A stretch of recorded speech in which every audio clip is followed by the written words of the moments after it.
Hey everybody, Jamie Starr here. Just want to check. Oh, that was me. And yeah, we're all set on Twitch, Mixer, D Live. Of course, it still is saying I'm playing Black Ops and all this other shit because this thing doesn't ever want to update correctly. So my apologies to anyone who thinks they're going to be seeing me play Black Ops or Mega Man right now, but we will be talking about Call of Duty. So today, let's not start there. I'll just bring it down to the desktop. So today, some of the things I'm going to be covering because I am solo today is individualism versus collectivism. And we're also going to be talking about propaganda and the new Call of Duty game that is coming out, along with corporate leftism. So to start it off, the one of the main reasons why I wanted to talk individualism versus collectivism is because there's been this sort of seemingly ongoing point of contention between myself and Paul. So I figure while I have the time to myself, I would sort of reframe this narrative because again, these and it's what I'm doing here is there's a handful of news stories that I saw this week that I found interesting, and I think there's a conjoining thread between them all, and that being the sort of individualist collectivist thing, because I think that is a far more useful way to break this all down than just saying pro-government, anti-government. Like, one of the things I've realized as my political views have shifted from sort of in the middle to left, then from left to right, is that the is basically the whole individualist collectivist nature of it all and how you break that down. Or the actual point I was going to make is that these terms we use, when you're on the left, the evils and the bad is corporations. It's corporations that are causing the problem. It's corporate greed. It's greedy corporations. Got to take down the corporations. And they think government is the answer to all of that. Now, if you go too far on the right wing side of things, it's governments are bad, governments are evil, corporations are fine because corporations can be challenged with the free market, basically. And I understand both of those arguments and narratives very well. Which one do I align more with? I align more with the right side of things, where it's like, if someone's making shoes, there's someone else who wants to put them out of business. Like, you either have to offer a better business, you can't just show up at their business and say, hey, you asshole, you better stop. You don't have the power to do that. Your only method of recourse is to create a better product. Granted, there are exceptions to all of this, as we see in the tech world. We have a lot of these corporations that are, I mean, the thing that bothers me about when people on the right wing talk about these issues is there's almost a overlooking of how tied into the government these corporations are, like Google, Facebook, and everything like that. I mean, they're practically NSA contractors to some extent. Like, the flow of data between Facebook, Amazon, Twitter, and all that, and then the spy surveillance agencies like the NSA and everything like that is non-existent. So they are practically government owned. I'm sure they've gotten subsidy money along the way. Facebook was funded by In-Q-Tel, which is a government CIA, data technology startup, venture capitalist firm. So you can't really apply the whole free market view in that tech area, but any other area. So anyway, as I shifted from the one view to the other, what I realized is whether you're talking about corporations or government, both of them are just groups of people. So when Paul gives me this, oh, well, you're pro-government, what it boils down to is I'm pro-groups of people. It's, the same thing about saying, oh, well, you're pro-corporation, blah, blah, blah. You're pro-groups of people. Like, so I think it's good to you sort of reduce the things down to that, because once you realize that a government or a corporation are both just groups of people, you realize that they can be flawed, they can be good, they can do bad, it can really go either which way. Again, I think one holds a lot more power and weight than the other, so it's, you got to keep, because what ends up happening basically, like I was explaining before about, if two shoemakers or whatever, the government holds more power institutionally because they're the ones with the guns, basically. Amazon can't go and hire a black ops team to fucking assassinate Walmart workers because they want to put Walmart out of business. Not how that goes. But you can have situations like GE lobby the Obama administration and get appointed as the Department of Energy and then set new environmental regulations that can then shut down all of their business competitors. So, as far as which group of people has more power, influence, and is more of a danger, definitely governments. Like, you don't see people saying, oh, this genocide was committed at the hands of the Coca-Cola Corporation. I mean, who knows? I could be wrong. Maybe there's some third world fucking farm that they pillaged to take over coca fields. But as far as I know, the majority of your awful atrocities in history happen at the hands of government and not corporations. So, since we've already framed things in that manner, and we've, seen that both these groups, corporations and governments, are just collectives of people, well, now let's get into the sort of, as Dave Rubin puts it, the Achilles heel of the... Sorry, there's like something stuck in my throat. The Achilles heel of the sort of right-leaning and what's the actual far right, libertarian mindset of things. So here's this clip from one of his latest interviews that we're going to check out. So as people say to me all the time, Dave, you're not really a classical liberal. You're not a liberal anymore. You're a libertarian. Now, I don't mind being called a libertarian, obviously. But do you see any meaningful distinction between classical liberal and libertarian? Because this comes up all the time, and I'm curious what the libertarians think of that. I would say not really. One of the things about libertarian, classically liberal people is that the belief in individual rights is our sort of most important thing. So that tends to, I think the people who are attracted to the ideas of individual liberty tend to be against like forming big groups and coalitions, so they start to.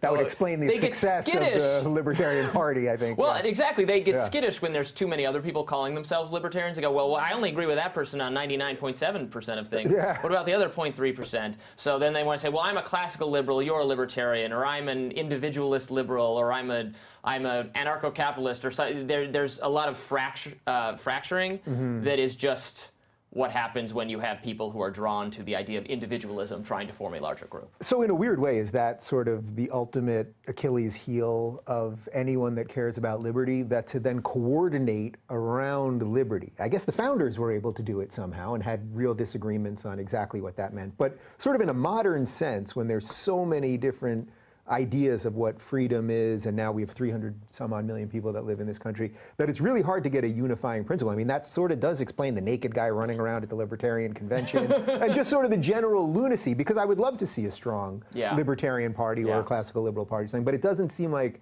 I see no like avenue to get there, you know what I mean? Yeah, I mean, the thing is, I think many people, maybe even most people, have a lot of libertarian impulses. All right, so what he's going to go on there is to explain, sort of in a vague sense, and, you see this, I've talked about this with the thing where recently I was trying to speak to a friend of my mother's about politics, or even my mother, these sort of baby boomer liberal types where, you talk to them and in a vague sense, they want to think they're pro-free speech and things like that. But then when you talk to them in details, they're like, well, I think this should be regulated and that should be banned. And they'll say the same thing. Well, I'm pro-Second Amendment, except I think you should have to give a blood sample and an arm and a leg in order to get a little fucking pea shooter, firearm. Like, it's people who will agree with it in the general, and then in the specifics, they're pretty much against in all manners. But so the point he's bringing up there, though, is that when you have people that are individually minded, it's very hard to create a coalescing idea and group around it, which is definitely true. It's, as you pointed to, the fractioning in the libertarian mindset. And this is one of the things that I realized, and I eventually started having to talk to my more libertarian friends and explain to them, like, we didn't get to where we're at right now overnight. You know, you had during the Obama administration where if anyone called him a socialist, they acted as if it was this slanderous racial dog whistle, and they would outright say, you're only calling him a socialist because it's socially improper to call him a nigger. And it's like, no, I'm calling him a socialist because he's trying to implement a socialized healthcare system. Like, there's no hidden secret message in there, like, he's a socialist. And they would dismiss this, and they would laugh, and they would say the idea of a socialist running for office in America was implausible. 8 years later, look at where we're at. We had Bernie Sanders. 4 years, 2 years, 2 years, I guess, maybe 2.5. Look at where we are at now with your AOCs and your Elizabeth Warren. And you have seen this Democratic Party either shift or unmask. One of the two, it can be debated. But that's what's going on. So to think you are going to combat that, and, you know, one of the things I have to say, Tucker Carlson points this out when he's talking about the shifts in America socially and politically, is, can we handle that much change that quickly as humans? And I kind of side with Tucker on this. I don't think so. So I think the idea of saying, oh, well, you know, we have hate speech laws and we have this, you know, collectivized this, and we have all of you groups, you know, sort of pitted against one another and all of this, and how about we just, you know, absolve all of it and, you know, flush all of this litigation down the toilet? And I mean, trust me, as much as that is my wildest fantasy and dream, I realize it's not pragmatic. So I've often said, you're gonna have to go Republican and slowly start introducing these things. I mean, it's essentially going to have to move as slow as it did to get us here to get us back, and then further beyond that with the sort of decentralizing of power. Now, granted, technology plays into this. We've seen things like Bitcoin for all of its flaws, and BitChute, torrents. You know, there are ways in technology that decentralization has worked out greatly. Wikipedia, again, for all of its flaws, is a decentralized data information encyclopedia, whatever you want to call it. So, I mean, it definitely is possible, and it is plausible, but I don't think it's going to happen overnight. And that's why I think, you know, trying to just frame things in a for government, anti-government, it's like a very all or nothing framing of it, where it's like, again, if you just look at that as it being a collective of people that we have voted in office to represent us, it sort of becomes laughable to be like, I'm anti-government. Okay, so is there going to be a border? Is there going to be a military? Is there going to be a whatever? Now, this brings me on to the next topic of this. Because libertarian-minded, constitutional, conservative type people want a small government, when you ask them, what do you think the government's role is, it's a very few things. Military and border security being one of them. So that's where you end up in this sort of, you know, situation where when me and Paul get into these pro-government, anti-government stances, it is always with him bringing up foreign invasion, foreign meddling, and everything like that. And it's why I sort of default to my, I don't give a shit about overseas right now. Like, my concern is so on the domestic that I only, it's like Syria is such an afterthought, Libya is an afterthought, Iran's an afterthought. Now, I'm not saying that's a good or right way to be. I'm not saying that at all. That some bombs just went off somewhere. I mean, it could be a very dangerous outlook to have, to just sort of be dismissive of that stuff. But it's because my mindset is, you got to fix here before we worry about anywhere else. Now, again, is it wrong? Is it right? Up for debate, whatever. But I don't think we should be meddling anywhere. Again, just because I am supportive of a government that is willing to fix America, help secure the borders, wants to rebuild infrastructure and do things like that, while still trying to deregulate, trying to fight against things like abortion and other moral evils that have crept in, again not an all or nothing thing. And as I had said before, we constantly look at these people like the figureheads like Trump and the Trump administration and just pin it all on him. I'm sure I've been guilty of doing the same thing with Obama, where there's probably things that Loretta Lynch or Eric Holder were doing that I would just say, well, Obama's doing. It's not how it works. All these people have their own agendas. There was an Ann Coulter article I had found. I don't remember what site exactly, but it was an article basically about her concerns about Ivanka and Kushner being in the White House, and basically to some extent pins a lot of the holdups and a lot of the unmet promises on them, because Kushner was taped at a meeting with bankers basically saying, oh, well, Trump's rhetoric is this, Trump's rhetoric is that, but that's not what's going to happen. We're not going to let that go down. So, let's see. Where do we want to go next with this? All right, well, next, because I brought up the military, I think this is it might seem like I'm sort of shifting, but this is a interesting thing I saw, because I was watching the Quarterings channel this week, and he was covering the IGN reporters going to E3 and talking about the new Call of Duty game, which, as I was saying before, my thing is set that I'm podcasting Call of Duty, so I obviously enjoy these games, but I know what they are.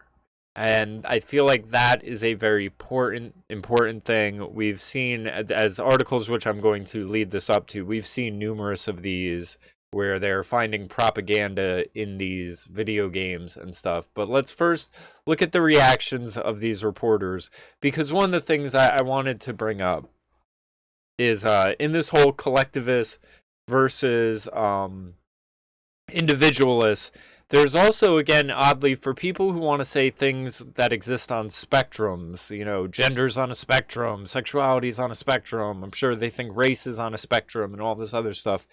There's a very binary way that they view things. I saw this in Slightly Offensive was interviewing people, and the handful of people have done videos on this, the Straight Pride Parade.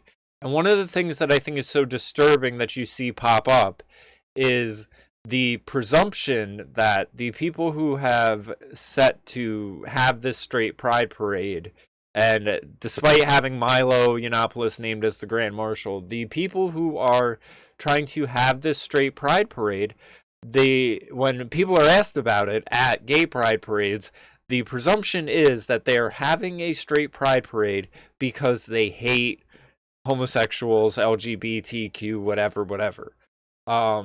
And it's just basically this worldview that it's like, well, if you're not an anti-racist, you must therefore be a racist. If you're not pro-gay pride, you are anti-gay. Like, it's an all or nothing binary where you either support the collectivized leftist narrative, event, platform, policy, whatever, or you are for or against. And this is, again, why when Paul puts forth this pro-government, anti-government thing, I kept saying, you're falling into this leftist trap. You're falling into this leftist worldview where it's A or it's B. It's yes or it's no. And it's not that simple. You can pick and choose. Like, even like how I'm going to say is, these Call of Duty games are filled with CIA Pentagon propaganda. Does that mean I can't play them? Does that mean I can't get enjoyment out of them? Does that mean that, you know, if I am playing it and even if I'm aware of the messaging that I'm going to then be sold on the messaging? No, because I play it with a critical eye and a critical mind. So anyway, let's get into the IGN reporters talking about this game, because this is what really sells me on it. At IGN, we're a bunch of different people with a bunch of different preferences, thoughts. We're individuals. I at least personally, I feel like I didn't notice. I didn't notice when the quartering did this that it started on that, but I guess it makes it even better that he starts this off saying that they're all individuals. Now it's funny they're saying that, because you will see that as they think they're individuals, there's a relative consensus with them about the game, and some of the things they say are going to be so funny. So funny.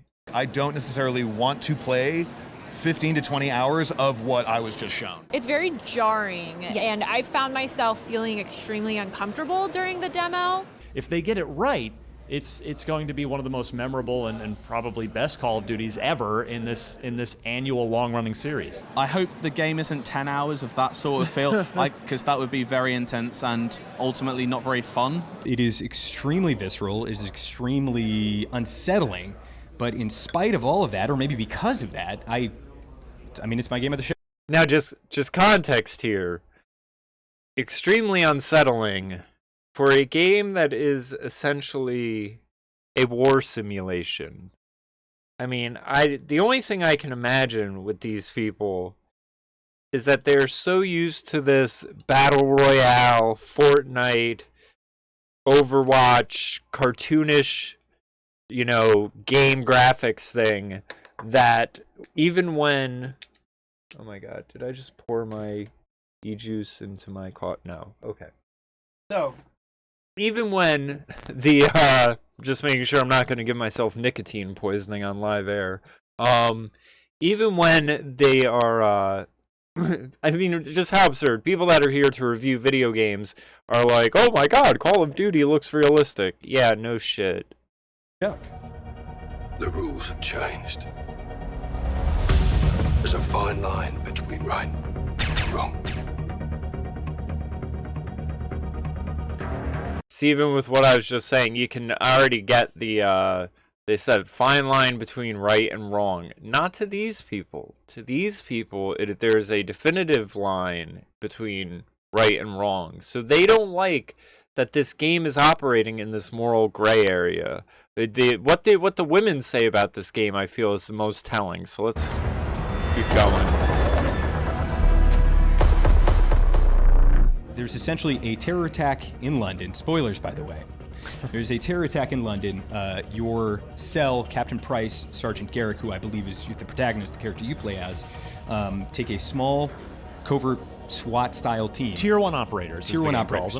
To do a breach and clear of this terror cell in this house. A townhouse, yes. Right. It's real narrow, and it's just like 4 floors. Yeah, it's a terraced house in North London. I'm from North London, so I can assure you that it looked very accurate. They even had the correct train on the train line, which was very... That's impressive. It is one of the most visually impressive games I've seen. Yeah, the attention it does look to detail. beautiful. I think the most jarring part is that, of course, this is in London, and you're crawling through this house. I mean, crawling. You're stealth walking through this house with many people, many teams, many guns. You got your night vision goggles, like you're all Many guns. I mean, that's just, oh man. all suited up. But you're going into a civilian house, essentially. And granted, they are terrorists. You catch that? Going into a civilian house. Granted, they are terrorists. So, this is this modern myth of the noble savage thing that they're going to... I wouldn't say delve into, because it's more just alluded to through various little remarks. But it's basically, they talk about the different situations and, again, the moral gray area between right and wrong, women using babies as shields and all of that. But it's like this whole idea that it's like you can tell by the end of this, their concern is that America is going to be portrayed in a good light while the terrorists, or should I say civilians, that have committed terrorist acts or whatever our PC term for them may be, that they're justified in their actions. So that's why she has this hesitation in just saying, you're going after terrorists. No, they're civilians. Granted, they're terrorists, but they're really civilians that, you know, have no agency of their own because they're just poor little brown people. But it's still weird. On a technical level, I thought they're doing some really interesting things. It's still weird going after terrorists, you know. Adding in some new mechanics that will make gunplay, will make the game itself a lot more interesting. It reminded me of Mile High Club in the sense that there's, you're weaving your way through. There are a lot of people at very tricky angles. Yeah. There are non-combatants. Yes. And the line between non-combatant and combatant is, every single level is explored to a greater degree. Yes. I think from a provocative sense, you start off, there are female combatants. There are female combatants being used as human shields that then... Isn't this... Now, this is one of the other big controversies out of E3 that, you know, he hints to it here with this whole, there's female combatants. So inclusion? So we got the feminist inclusion points, correct? Right? Isn't that what you've been asking for? I mean, isn't it funny how when you have a game put forth with like the Battlefield games that are set in time periods where women weren't on the battlefield, and when people say something about it, it's oh well, you know, you boys are mad that women are up in the video games and blah blah blah, and then when there's a modern game with women in the battlefield, something that is accurate and correct and, you know, it's realistic, well, now there's an issue. Now there's women combatants, and what are we going to do? You might have to shoot a whammon. You can't appease these people. It happened even, I don't know the details. I'm all going off of third, sources because my friend Dave was telling me about this. But there was a controversy over Cyberpunk because there's imagery in it of a hypersexualized trans person because, it's this future. So instead of fucking female models looking all super sexual and naked and stuff on advertisements, you have trans people, which, isn't that, you'd think makes sense. It's what they're pushing for. It's what they're going for. Trans models, whatever. Well, there's an outrage over it because, God forbid, you have inclusion, the thing in which these people have been bitching and moaning about. Well, when you give it to them, they don't want it because, it's they only want it in a certain particular way. Now, I'm sure if you had a video game where there's a trans person that's just as a hero killing all the heteronormative cis scum, that might be fine, but you just, accurately and properly just casually include trans people in this shit, and next thing you know, you're in an outroar and a controversy. I hope it's a real message to all these game developers that you can't win. You can't win. I mean, a lot of these schmucks that we have in journalism, when you really understand the lens in which they are breaking all of this stuff down through, like I even have an article about someone being critical of the new Life of Pets movie because it's not political enough. There's a marriage scene because apparently now if you depict any sort of marriage that isn't a gay marriage, well, you're upholding heteronormative, whatever. Now, part of this thing, it's an ideology and a worldview based in critical theory. Critical theory is its whole MO is criticizing. That's all it is. It's just a lens for criticizing things. And I mean, I guess if you're one of these journalists that's just looking for outrage, it's a beautiful thing because that's all you're going to end up with.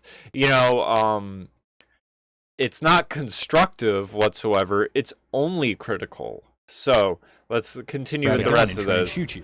whether there are innocents involved or not. You have to kind of make that call as you go through. And you're trying to do it as quietly as possible to not alert everyone else in the house. Yeah, and because everyone has guns. Yeah, everyone in this house has an AK-47 under their bed. It looks like. It looked like they were.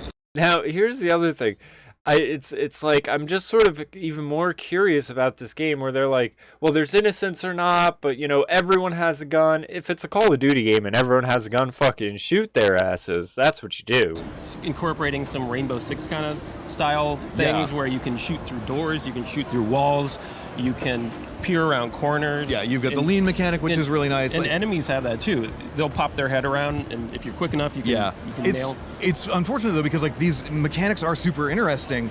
Like they make combat a little bit more tactical. They give you a lot more options. Like the fact that at least in this particular demo, like the environments were very destructible. That's all super interesting. But then it puts those mechanics at odds with itself, making you so uncomfortable to the point where like. I, at least personally, I feel like I don't necessarily want to play 15 to 20 hours of what I was just shown. While you are... See, and this is the whole thing. It's almost one of those, like, enemy of my enemy is my friend type things, where it's like, if these schmucks don't want to play it, I do. And it's that simple. Are going into a moral gray area, like that's exactly what it is. It is a morally ambiguous area. Your enemies are no longer wearing uniforms that denote that, like, it's not black and white anymore. Also where some of the difficulty in, oh, it looks so beautiful and so realistic, so when I have to then shoot these people, it looks like you're shooting, like, whether they're terrorists or not, of course. Infinity Ward is intentionally pushing buttons on this, and that's a risky thing to do, but and maybe they'll fall flat on their face, and this game's going to end up being offensive to anyone who's served in the military. I don't know. That is entirely possible. If they get it right, and they remember this game's being headed by a couple of former leads from Naughty Dog, so there's a pedigree there. If they get it, what's funny about this is I have very few friends that I know in general, but in real life on my Xbox Live friends list. But the handful that I do, some of them are former military, and these are the type of games that they play all the time. Like, I might see them playing a Mortal Kombat or something like that occasionally, but for the most part, it's like Tom Clancy games, Call of Duty games, Battlefield games. So I don't think there's any chance whatsoever that it will be offensive to military people, and we'll get into some details as to why that is. Right. It's going to be one of the most memorable and probably best Call of Duties ever in this annual long-running series. I mean, I think it's really important to remember this was a demo. It was taken out of context, but in the context that they showed it to us, I felt uncomfortable, and it felt... I mean, I don't know, it just felt so real, and I know that's what they were going for, but I don't know, you can speak to this, but just like, that these are real life scenarios. Right, and so the whole thing what Infinity Ward is going for is... You sort of wonder, what was the subtext of this? Well, I don't know. Well, you can speak to this, because, I mean, I don't know what background this girl is, maybe like some sort of Filipino or something like that, but she's like, you, my Middle Eastern friend, talk to us about games in which Middle Easterners are portrayed as terrorists. You're the expert on that. I mean, if you want to talk about dog whistles for racism, was that not it? I mean, I really think that was, but who knows? Maybe this girl is like from a war-torn country, maybe, but I highly doubt it. It's like, these are instances taken out of the headlines, right? Mm-hmm. And when you approach that, it has to be done with such care. Now, that's keep that in mind. These are instances taken out of the headlines, because that's going to tie into the next piece we're going to watch. Care. Yep. And the demo we saw wasn't really given that care, because of course we don't have the context. We don't have anyone saying, hey, this is where we're at so far, why it's okay for us just to go into the house and shoot everybody in there instead of taking them prisoner, except for like 2 people. You like how they want caveats in video games? Where it's like, could you imagine that on the loading screen where it's like, well, these women are okay to kill because they are... you know, well, I don't know what these women would, you know, they'd expect it to be like, well, these women are okay to shoot because they're right-wing Trump-supporting Christian women with big families, and this guy's okay to kill because he is a wife-beating, blah, blah, blah, blah, blah. Like, I mean, they expect there to be, like, these caveats before, you know, how you have college kids talking and be like, well, I'm not a racist, but if you look at the black crime statistics, you know. And it's not very clear, and so it was just very jarring because of that. Well, at one point, they break into a room, and you train your gun on the person who's in there, and it's a woman, and she's running to a crib, and she picks up a baby, and you're like, right, what do you do there? Well, I mean, obviously, if you're a good person, you don't shoot the baby. We never really saw the consequences of any choices, how differently this mission could have gone, what happens if you hadn't shot out that light, what happens if you do accidentally kill the woman and her child. You gotta love that. I mean, you can tell these people have never played a Call of Duty game before, because I've played some of them where it's like, if you're in some areas, and they've done this, I don't know if it's Modern Warfare ones or not, but I remember a very specific one where it's like this little sort of shanty town with little pop-up sort of houses, rooms. I mean, they're not really houses, they are like more just little rooms and tents and all that, and you're going in and out of them, but if you kill too many civilians, you fail the mission, and it just sort of resets you as if you just died. So I don't know what these guys are. It's like you really feel like with the way they're talking about it, they're expecting like a finger wagging session at the end of it. Now you there, you shot a woman, and you know, bad you're demoted, blah, like it's a fucking video game. What sort of moral, you know, oh well, if you shot the woman, then the timeline of the story changes and all of this. It's not a morality simulator, it's a war simulator, you idiots. Does the mission end? Does it change the story of the game at all? Yeah, we don't know, and I think that's the biggest question for me, is seeing out like whether there is a lot of choice that impacts the story, or if it is very much a story they intend to tell in a certain way. If there is some kind of choice that you can make in the game, that wasn't in the demo. Right, that we and so saw. I think that would be if the headline coming out of the Modern Warfare reboot or reimagining, whatever you want to call it, if the headline coming out of this was, you can play this game non-lethally, I think that would have, if that had been tacked onto the end of that demo, like that would have really changed my opinion. Okay, see, there was a part where I was watching the Quarterings video on this, and I was talking over it, and then there was a part where he was just like knee-slapping laughing for 5 minutes straight, and it was after that line, and I didn't catch it, but that's golden.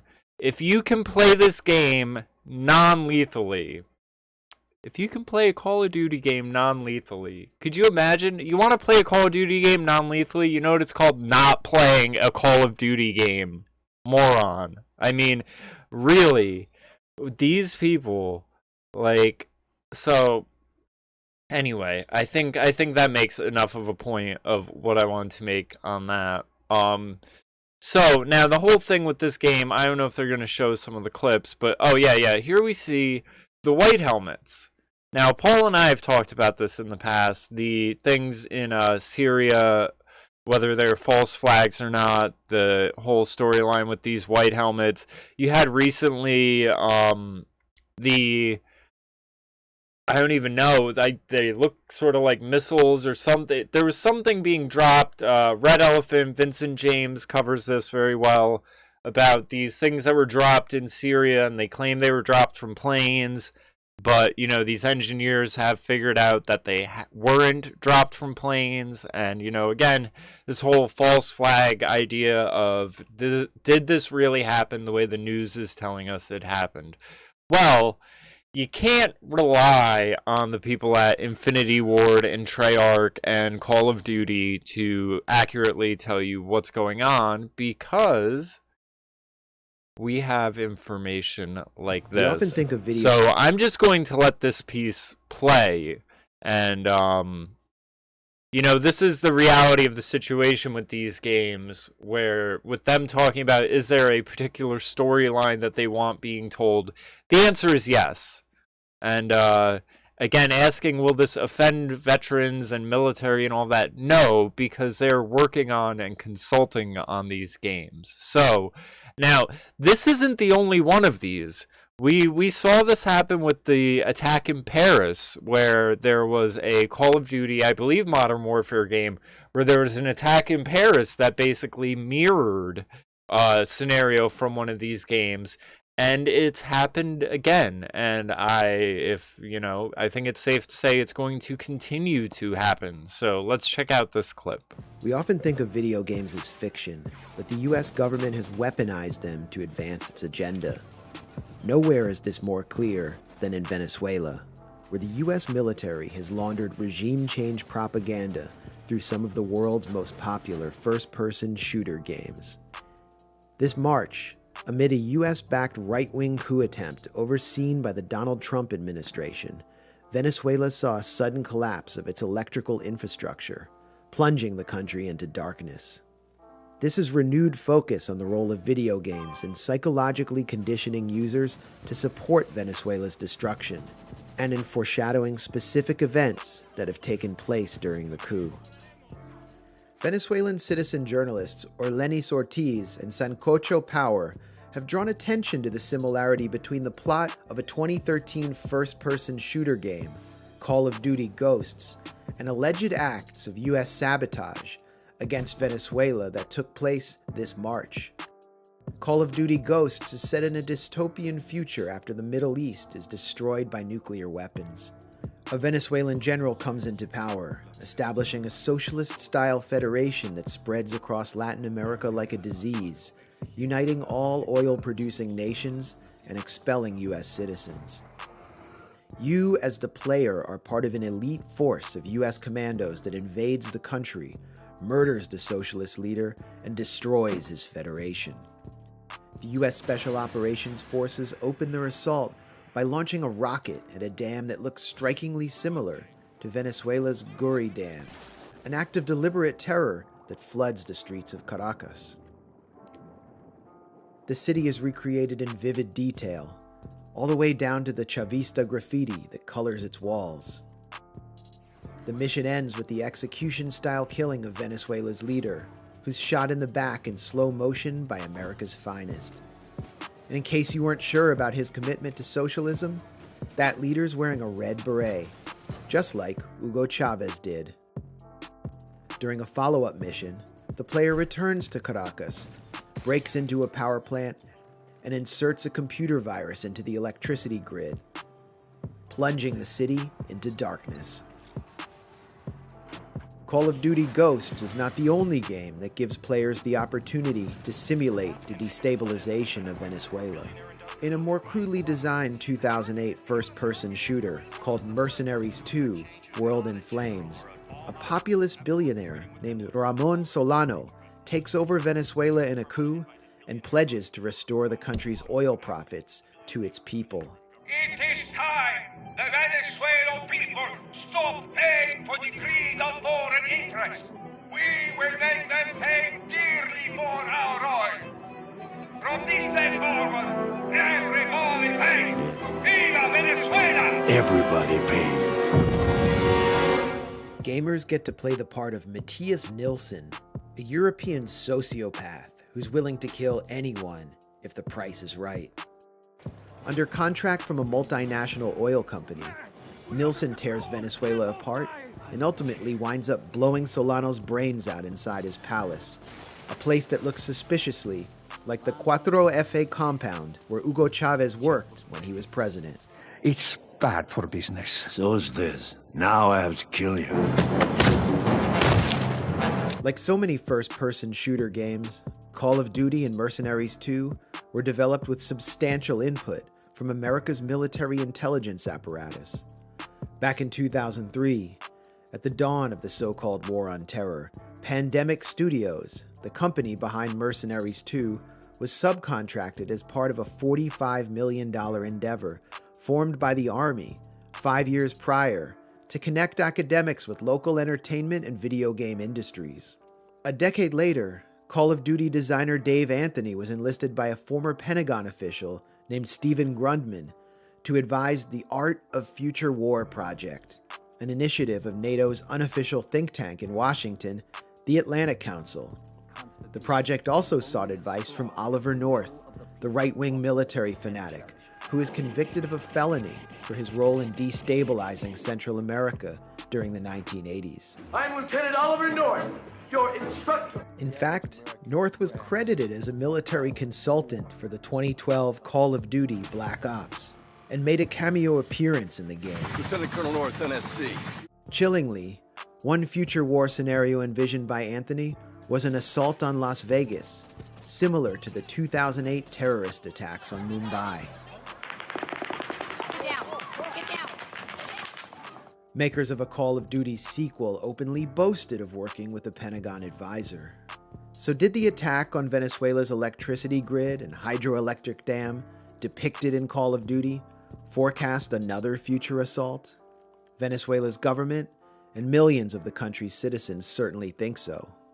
Here's Senator Marco Rubio on March 7th, openly calling for widespread unrest across Venezuela just hours before the hydroelectric dam at Guri collapsed. Is that not ultimately what needs to happen here? The combination of widespread unrest, loss of military and elite support, and continued international pressure. Over the next few weeks, Venezuela is going to enter a period of suffering no nation in our hemisphere has confronted in modern history. All right, so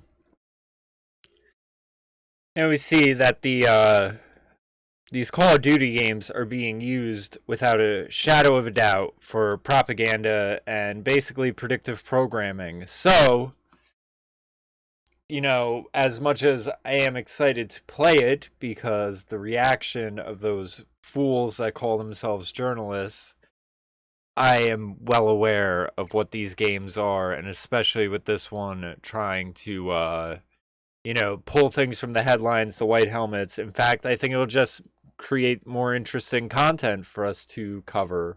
Now, let's get into some of these other little things for a bit. Liberal movie. This is one of the things I had mentioned, where you have these people that are trained in critical theory dissecting everything through that intersectional critical theory lens, where they basically just went on Secret Life of Pets 2, on the other hand, effectively acts as an animated ode to heteronormativity, toxic masculinity, and patriarchal worldviews. One of the things I thought was interesting in I believe I was listening to SJW's Always Lie by Vox Day, and he basically mentions this dynamic where once you can open the floodgates, it's sort of like a cognitive dissonance technique that I've constantly mocked, where, you know, you hear the infamous Hillary Clinton, you know, sexist, racist, homophobic, xenophobic, and it's like there's something that goes on in these people's brains where it's like, once you can get them to believe one of these things that is outright bullshit, like a guy who's getting medals and awards and, you know, getting black people out of prison earlier and giving awards to them and getting awards for his works with black people. Well, if you can get them to believe that he's a racist, why can't he also be a sexist and a xenophobe and a homophobe? Like, yeah, and it's like one of the things, like, I play that through where it's like, okay, so you're a sexist, so you hate women, you're probably not surrounded by women. But you're also a racist, so you're then only surrounded by people of the same color than you, and you're a homophobe, so you're only surrounded by other, rich, straight, white men, and you all, sit around and fucking circle jerk into $100 bills? Like, the end imagining of that is just, it's the Scrooge McDuck in the money pits. Like, it doesn't make any sense whatsoever, but it's how it functions, where it's like, once you can get the one layer of bullshit through, you can just slide in all the other layers, and you end up with the sexist, racist, homophobic, xenophobic, blah, Pets 2 descends into the bowels of what reads as conservative messaging begins as Katie, Max's owner, randomly meets a young man, quickly marries, and has a child. In this fictional universe, that clearly is the only natural progression of events in a woman's life. That trope is later reinforced through pet characters. Yeah, because it's not like that's how humans have stayed around on this earth for so long. So ridiculous. So anyway, let's get into the gossipy section of this week, which is this here. This big expose that Milo Yiannopoulos, now let me just say, Milo Yiannopoulos is back, and he is coming for everyone's heads. You saw his interview with Jordan Peterson. He also did a interview with Legion of Skanks with Ari Shaffir there, and he told Ari, who's a friend of Joe Rogan's, they're coming for you next. He mentioned that they will be coming for Dave Rubin, they will be coming for Joe Rogan, and they will basically be saying that they have provided a platform and a voice for the far right. So, this, though, is Milo basically exposing Kalen Robertson and his significant other, and Lauren Southern to some extent. Now, people have been wondering, Lauren Southern is supposedly retired from the news journalism thing, and a lot of people think it is to safeguard herself from some of this. Now, the thing that I think is interesting about this is you have these people that, you know, Tommy Robinson, which Paul and I have covered, the suspicious links between Tommy Robinson and his, you know, Israeli intelligence MI5 connections. But then him also being conned by these two who really, to some extent, you know, they really just seem like the type where they don't have a political leaning. They are similar to leftists, as in they're just out for their own power and gain. So definitely, whenever this is very long, I'm not going to get into all of it. There is just mountains of evidence that these two have been snakes in the grass, trying to endanger people while living lavishly off of right-wing donations and stuff to Tommy Robinson, Gavin McInnes, Alex Jones, Milo Yiannopoulos.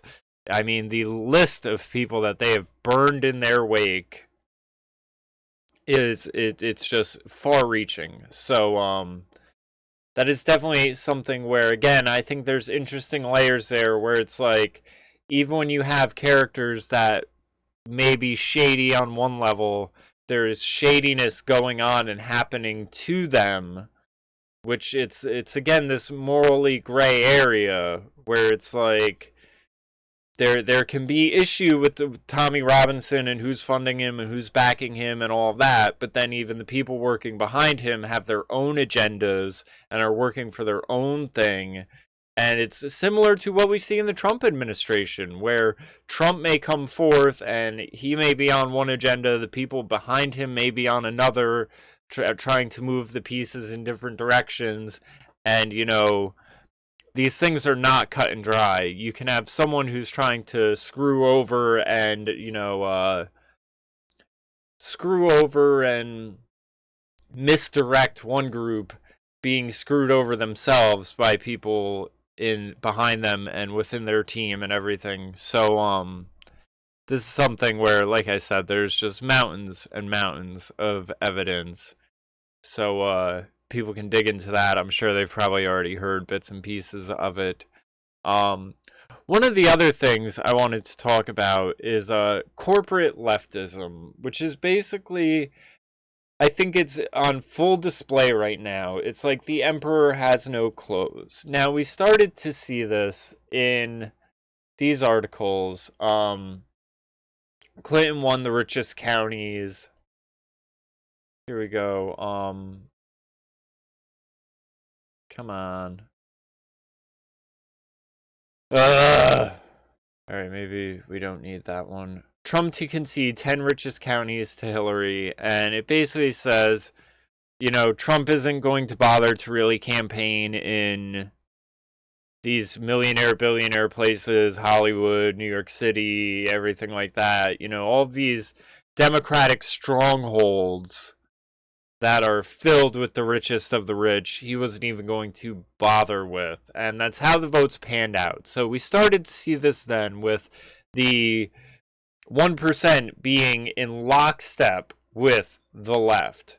So, as a, you know, let me get into the midway thing. Now, one of the things we saw, and there's some graphics I've seen floating around that show all these together, but 46 beautiful rainbow brand logos celebrating marriage equality. Now, see, this is another one of these things where it's like I could go to someone who thinks they're an old school liberal and say, I'm against corporations overstepping and pushing a worldview. Like, you know, the only thing I want from my mop company is a better version of a mop to use. Like, I don't need virtue signaling politics from a company that's selling me shampoo or anything like that. But one of the things that I think is why you see such outrage when a movie just simply depicts a marriage is it sort of shows the underlying frailty. You know, you want to talk about white fragility. Leftist fragility is the most frail of ideological frailty, and it's why it needs this constant reinforcement. They need to constantly be reaffirmed in their worldviews from corporations and media and movies and games, and they look for it everywhere, because if you see anything otherwise, or if you see reality, as we may call it, this worldview starts to crumble. So it needs constant reinforcement. The bubble needs to be just, I mean, airtight concrete bubble around them. So here you see just some of these. Now, how can you tell me that your worldview and the things you're fighting for are a revolution and a rebellion and, you know, all of this other challenging the power structure and everything, when the millionaire, billionaire power structure of corporate America is sitting there in lockstep with you?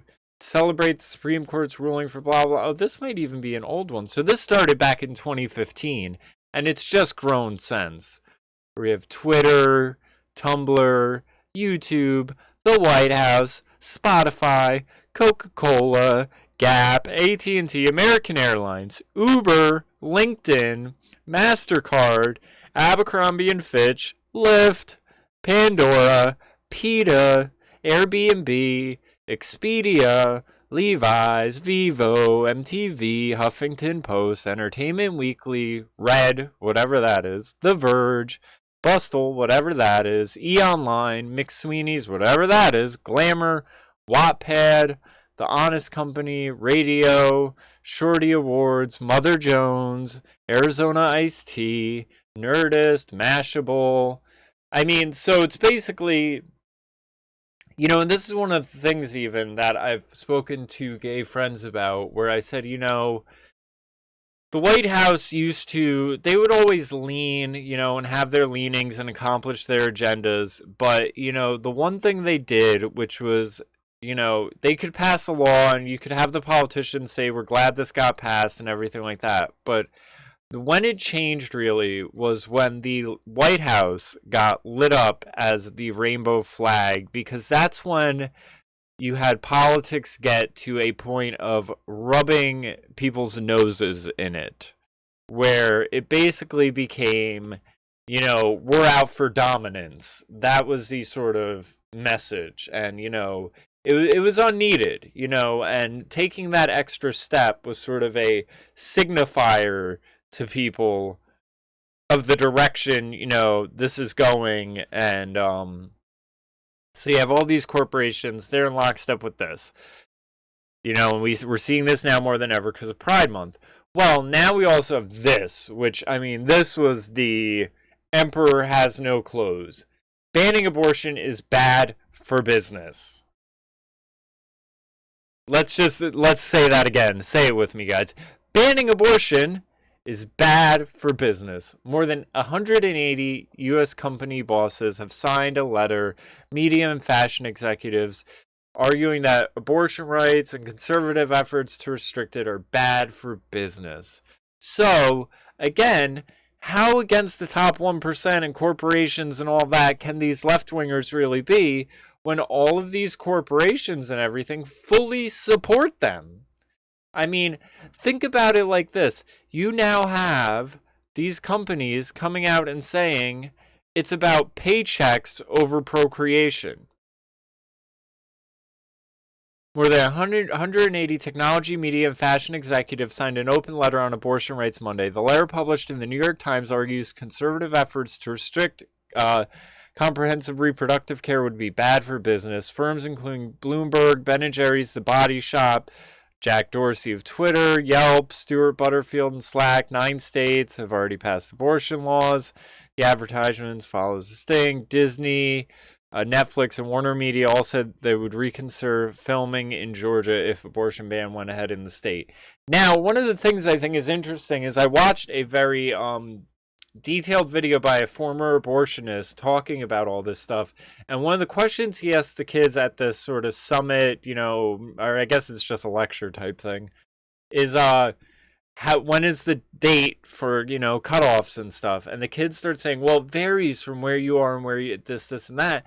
And he comes out and he just says, no, there is no date. Roe versus Wade, federal law trumps state law. That's all there is to it. All these states can pass whatever, but then the federal government can come after them. So one of the things that they know is going on right now, and from what I've heard, is Roe versus Wade is on very shoddy legal standing. That what you're having essentially is Alabama, Georgia, all these other places are passing these laws, and they know the Trump administration isn't going to challenge them enacting it. And then if they do get challenged, then it can probably go up to the Supreme Court, and we can have another hearing on Roe versus Wade, and it will probably then result in an abortion ban across the board, which is why you're trying to have corporate entities pressure all of this. But again, let's just think of the ridiculousness that these people think they're against corporate greed and corporate, 1% and all of this and all their this and that, but yet they're saying banning abortion is is bad for business. So that means what it's initially saying is women having children and starting families is bad for business. Now, I'm reminded of an argument I saw on Facebook one time between a former coworker's son and his brother-in-law-ish. And the brother-in-law is basically saying, you guys claim you're so against the 1%, but yet you'll continually encourage everyone to go to college and take out a loan and give more and more money in debt to the 1% to get these educations in meaningless careers and everything like that. And he basically said, everything you do enshrines their power, and you don't do anything but speak against them. Like, your actions and your words don't match up. You act in favor to them while speaking out against them. And that's what we see going on here, where, again, they'll talk all this against the 1%, but then the 1% will support them, and they will support them as long as it's this reaffirmed worldview going back and forth. If you really wanted to hurt the 1%, you'd stop taking out college loans. You would start having families. You would basically look at whatever these corporations are doing and do the fucking opposite. And it's that simple. So, yeah, I think we're just a little over an hour now. I'm basically ripped through everything I wanted to do. If you want to support the channel, there's a Patreon link. Whether you're watching us on Mixer, DTube, DLive, YouTube, Twitch, Mixer, whatever, follow me on any platform, basically at JAMIESTARRMUSIC, NewWorldNewsNetwork.com, JAMIESTARR.org, all the websites. Hope everyone has a good one, and take care, everybody.